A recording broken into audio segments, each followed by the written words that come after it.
comme prévention rime avec amélioration.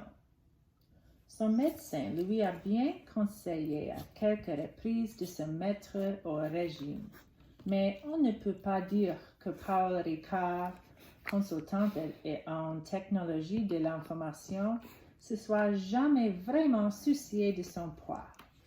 Pourtant, lui qui souffre de la maladie de Crohn aurait aidé sa cause en perdant du poids. Il est vrai aussi qu'il a accumulé des livres en trop au cours des dernières années. Âgé de 28 ans, Paul mesure 5 pieds 10 pouces et pesait 239 livres la dernière fois qu'il a vérifié son poids. Mais c'est un homme occupé. Il est marié, il est du chat et aussi du chien. De plus, il a fait beaucoup de bénévolat. Quand sa femme suggère qu'il adhère ensemble à un groupe de marche, Paul s'est dit que ce serait là une excellente occasion de se faire des amis, de rigoler et d'avoir un joli t-shirt portant le nom du groupe. Il avait vu juste. Les membres du groupe de marche se réunissaient 2 fois par semaine et marchaient pendant environ une demi-heure dans le quartier. Le rythme était un peu rapide, mais la camaraderie qui unissait les marcheurs était formidable. Plusieurs mois plus tard, quelle ne fut pas sa surprise? 15 livres s'étaient envolés comme par magie, sans le moindre effort de sa part. Paul s'est demandé ce qui se passerait s'il essayait vraiment de maigrir. Il a alors commencé à accompagner chaque repas d'une salade, à boire davantage d'eau et à manger plus de légumes. Il a fait une croix sur les boissons gaseeuses sucrées, a délaissé quelque peu la télévision et s'est mis, chaque fois que la chose était possible, à emprunter l'escalier au lieu de prendre l'ascenseur.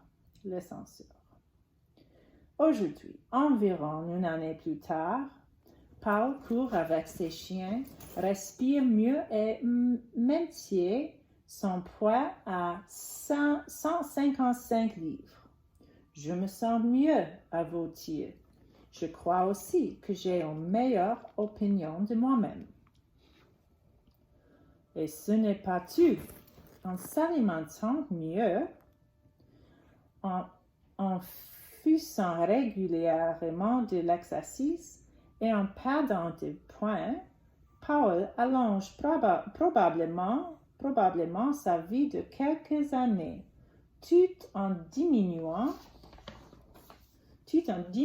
ses risques de crise cardiaque et d'accidents vasculaires cérébrales et en réduisant sa vulnérabilité à certains types de cancers et au diabète. Tous les Canadiens gagneraient à adopter de telles habitudes de vie.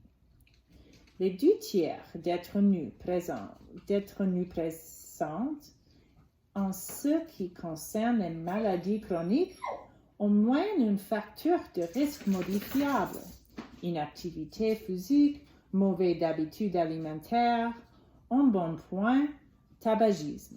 Cela dit, le simple fait de prendre graduellement des mesures afin de manger sainement et d'être plus actif peut améliorer sensiblement la santé, affirme Marie Gagnon, directrice générale de l'Alliance pour la prévention des maladies chroniques du Canada.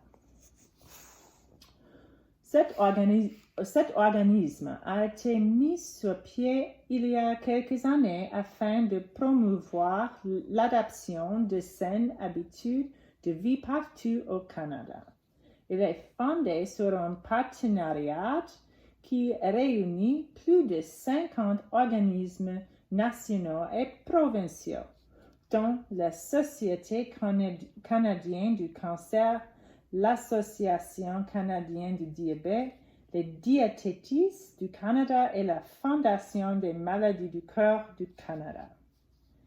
Comme il existe déjà des politiques visant à réduire le tabagisme, l'Alliance met l'accent sur les moyens d'aider les Canadiens à améliorer leur alimentation, être plus actifs physiquement et à perdre du poids. De manière plus précise, l'Alliance prône la mise en place de mesures publiques comme l'aménagement de meilleurs sentiers et de meilleures pistes cyclables, l'alimentation des gras trans, mauvais pour la santé, contenu dans certains éléments et celle de la publicité, la malbouffe ciblant les enfants, ainsi que le financement de moyens incitatifs, encourageant les employeurs à assainir les milieux de travail. Parallèlement, chaque personne peut faire son bout de chemin. Il existe de nombreux moyens d'améliorer nos habitudes et de prouver qu'il vaut encore mieux prévenir que guérir.